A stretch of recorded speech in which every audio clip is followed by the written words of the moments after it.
Best health packages up to 80% discount. Tirumala Diagnostics.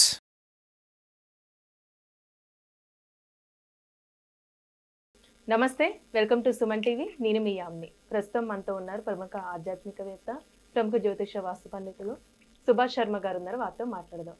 నమస్కారం గురుగారు. శ్రీమాత్రే నమః. గురుగారు, ఎంత కటిక పేదవాడైనా, అసలు ఎంత పేదవాడైనా సంక్రాంతి రోజు అంటే ధనవంతులు అవ్వాలి అంటే అసలు ఏ విధంగా చేయాలండి? దీనికి సంబంధించి మంత్రం కానీ అలాంటివి ఏమైనా ఉన్నాయా? తప్పకుండా తెలియజేస్తానమ్మా. ముందుగా ప్రేక్షకులందరికీ శ్రీమాత్రే నమః, శ్రీ గురుభ్యో నమః. జ్ఞానినాంన పిచేతాంసి దేవి భగవతి హిత బలాయ కృష్ణమోహాయ మహామాయ ప్రయశ్చతి. అయితే సంక్రాంతి రోజు కటిక పేదవాడైనా ధనవంతుడు కావాలి అంటే శాస్త్రం నందు ధర్మమునందు కొన్ని విషయాలను తెలియజేశారు. ఎందుకంటే సంక్రాంతి అనేటటువంటిది చాలా గొప్పనైనటువంటి పండగ. ఆ సంక్రాంతి రోజున పరమేశ్వరుణ్ణి ఒక ద్రవ్యముతో గనక అభిషేకం చేస్తే నిజంగా ఆ ద్రవ్యము ద్వారా అభిషేకించినటువంటి రోజు ద్వారా ఆ వ్యక్తి పేదవాడి నుండి ధనవంతుడిగా మారిపోయేటటువంటి అవకాశం అనేటటువంటిది ధర్మసింధు అనేటటువంటి గ్రంథంలో తెలియజేశారు. సంక్రాంతి రోజు ఎవరిని ఆరాధన చేయాలి, ఎవరిని ఆరాధిస్తే కటిక పేదవాడైనా ధనవంతుడవుతాడు అనేటటువంటి విషయంలో ధర్మసింధులో చాలా చక్కగా తెలియజేశారు.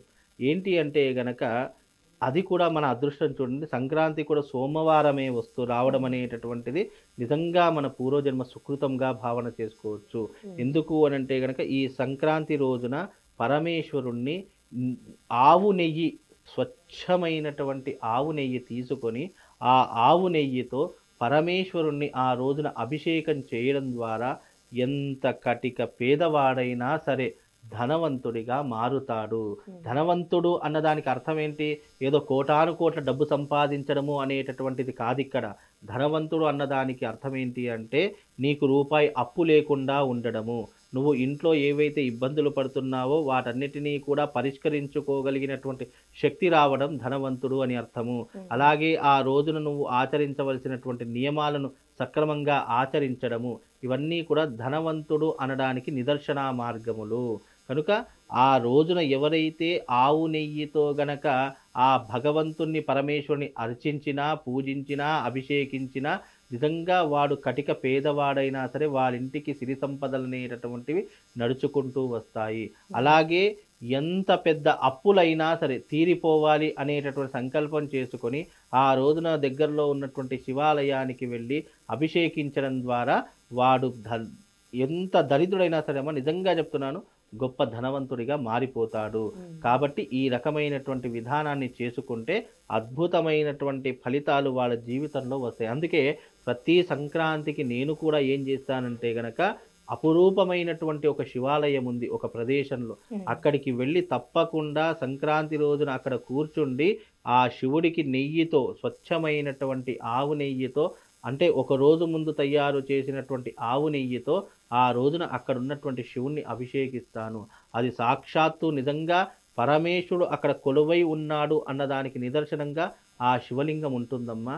చాలా అతిపెద్ద లింగము. దానికి అభిషేకించాలంటే దాదాపుగా 20 నుంచి 30 కిలోల నెయ్యి కావాలి. అంత పెద్ద శివలింగం ఉంటుంది. ఆ శివలింగం అనేటటువంటిది నిజంగా అదృష్టంగా భావిస్తున్నాను. ఎందుకంటే ఈ యొక్క సంక్రాంతి రోజున సోమవారం రావడము, సోమవారం ఆ శివుణ్ణి అర్చించేటటువంటి అభిషేకించేటటువంటి అదృష్టం దొరికినందుకు నిజంగా నా జన్మ ధన్యమైంది అని చెప్పుకోవచ్చు. ఆ రోజు చాలామంది తమ గోత్రనామాలు పంపిస్తూ ఉంటారు. వెంటనే ఆ యొక్క శివలింగానికి మా పేరు మీద కూడా అభిషేకించండి అని చెప్పేసి ఎంతోమంది కూడా నాకు వాట్సాప్ ద్వారా పెడుతూ ఉంటారమ్మా. నిజంగా ఆ రోజున చాలామంది, అంటే అయినంత వరకు నాకు ఎవరైతే ఆ రోజున వాట్సాప్లో ఆ నెయ్యితో అభిషేకించే దాంట్లో మా పేరు కూడా చెప్పండి గురువు గారు, మేము చాలా ఇబ్బందుల్లో ఉన్నాము అని అనుకున్నటువంటి వారు నెయ్యికి డబ్బులు పంపించేసి ఆ రోజున చక్కగా మా పేరు మీద కూడా అభిషేకించండి అని చెప్తారు. ఎందుకంటే ఈ నియమాలు, పద్ధతులు అనేటువంటివి కొంతమందికి తెలుస్తాయి, కొంతమంది తెలిసినా కూడా ఈ పద్ధతిని ఆచరించలేకపోతూ ఉంటారు. కనుక అలాంటి వారు ఏం చేస్తారంటే అంటే పరిచయస్తులు ఉంటారు మాకు కొంతమంది. అలాంటి పరిచయస్తులు ఏం చేస్తారంటే, గురువుగారు మేము మీకు డబ్బులు పంపిస్తున్నామండి, ఇగో నెయ్యి తీసుకోండి, అంటే వస్తువులకే, నాకేం కాదు, మళ్ళీ నెయ్యి తీసుకోండి, నెయ్యి తీసుకొని మా పేరు మీద కూడా, మా గోత్రనామాల పేరు మీద కూడా ఈ రోజున అభిషేకించండి అనేటటువంటి విషయాన్ని వాళ్ళందరూ కూడా తెలియజేస్తారు. అందరి గోత్రనామాల పేరు మీదుగా ఆ రోజున ఏం చక్క అక్కడ నేను ఒక్కనే మళ్ళీ ఒంటరిగా నా పక్కన ఎవ్వరూ ఉండరు. ఆ ఆలయం నేను ఒక్కనే కూర్చుండి అందరిది అయిపోయిన తర్వాత అంటే వచ్చిన వాళ్ళు భక్తులందరూ కూడా దర్శనం చేసుకున్న తర్వాత ఆ తర్వాత ఒంటరిగా నేను కూర్చుండి నేను స్వామివారికి బీజాక్షరాలు మూలమంత్రాన్ని చెప్పుకుంటూ ఆ రోజున అభిషేకిస్తాను. ఆ రోజున చేసేటటువంటి అభిషేకము మనిషిని కటిక దారిద్రునైనా సరే అపర కుబేరుణ్ణి చేసేటటువంటి అవకాశము ఆ పరమశివుడు ఆ రోజున ఆ వ్యక్తికి ప్రసాదిస్తాడు. కనుక ఏదైతే మనం సంకల్పం అనుకుంటున్నామో ఆ సంక్రాంతి రోజున చెయ్యండి. నిజంగా మీ దారిద్ర్యం తొలగకపోతే నిజంగా చెప్తున్నాను, ఇక తొలగకపోతే అనేటటువంటి మాట ఉండదు. దారిద్ర్యం తొలగిపోయి అపర కుబేరుడవుతాడు, అనుకున్నటువంటి విధంగా అతి ధనవంతుడవుతాడు అని కూడా ఈ సంక్రాంతి విషయంలో చాలా క్లుప్తంగా చెప్పడం జరిగింది. అలాగే ధర్మసింధు అనేటటువంటి గ్రంథంలో కూడా సంక్రాంతి రోజు ఏ రోజునైనా సరే, ఇప్పుడంటే సోమవారం వచ్చింది, సంక్రాంతి రోజున శివుణ్ణి నువ్వు నెయ్యితో అభిషేకం చేస్తే గనక నీ పేదరికం పోయి ధనవంతుడవుతావు. అలాగే ఆ రోజున అభిషేకం చేసే ముందే మనము ఏదైతే అభిషేకం చేస్తున్నామో దాని నుంచి కొంత నెయ్యి తీసుకొని శివుడి ముందర దీపం వెలిగించి సంకల్పాన్ని చేసుకొని నీ కష్టము నీ బాధ ఏదైతే ఉందో ఆర్థికపరమైనటువంటిది ఆ విషయాన్ని చెప్పుకొని నెయ్యితో అభిషేకం ప్రారంభం చేస్తే గనక మళ్ళీ ఆ నెయ్యి మనం తినడానికి ఉపయోగించుకోవచ్చు. అలా వృధా చేయకూడదు. ఎందుకంటే భగవంతుని యొక్క ప్రసాదంగా అది మనం తినేటటువంటి అవకాశం కూడా ఉంటుంది. కాబట్టి ఆ రోజున నెయ్యితో అభిషేకం చేసుకోండి.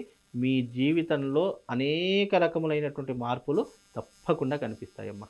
చాలా చక్కగా తెలియజేశారు గురుగారు. ధన్యవాదాలు. శ్రీమాత్రే.